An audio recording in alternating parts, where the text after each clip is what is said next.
இன்றைக்கி அதெல்லாம் இல்லைம்மா. நீங்கள் பார்த்தீங்கன்னா இன்றைக்கி நேற்று இல்லை, காதல்னு எடுத்தாவே யாரை சொல்கிறீங்க? Ambikavathi Amaravathi, Romeo Juliet, Laila Majnu. ஏன்னா காதலுக்காக உயிரை கொடுத்து இவங்களை தவிர வேறு யாருமே இல்லை. காதலிச்சாங்க, விட்டுட்டு போயிட்டாங்க, அவ்வளோதான். காதல் வந்து சீரியஸாக எடுத்து செத்து போன 3 பேர் உலகத்தில் இவங்க தான்.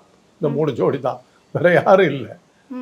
அது இதெல்லாம் வந்து நடந்து 200-300 வருஷத்துக்கு மேலே ஆச்சு. அதுக்கப்புறம் புதுசாக அந்த மாதிரி அமர காதலர்களை நம்ம பார்க்க முடியலையே. அதாவது இன்றைக்கி இருக்கிற சூழ்நிலையில் அந்த நேரத்தில் பழகுறோம், பிரிஞ்சுட்டு போயிடுறோம். ரயில் ஸ்நேகித மாதிரி தான். நீங்கள் சொல்ல பார்த்தா இந்த காலத்து காதல் எல்லாம் காமம் மட்டும்தான் சொல்லுங்கள். அவ்வளோதான். ஒரு இன்ஃபாக்சுவேஷன், ஒரு அட்ராக்ஷன். அந்த அட்ராக்ஷனில் ரைட்டு, நேரத்தை வின் பண்ணாத ரைட், உனக்கு இருக்குது எனக்கு இருக்குது ரைட்டு, முடிச்சுக்கோ போயிட்டோ, அப்படியே போய்ட்டு அவ்வளோதான்.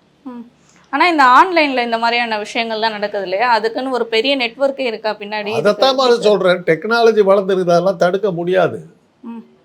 இன்றைக்கி நீங்கள் நான் இங்கே உட்காந்து பேசிக்கிட்டு இருக்கிறது சேட்டலைட் மூலமாக எங்கேயோ ஒருத்தன் அமெரிக்காவில் ஒருத்தன் பார்த்துக்கிட்டு இருக்கலாம். கூகுளை போட்டாக்கா வராத விஷயமே இல்லை, எப்படி வருது?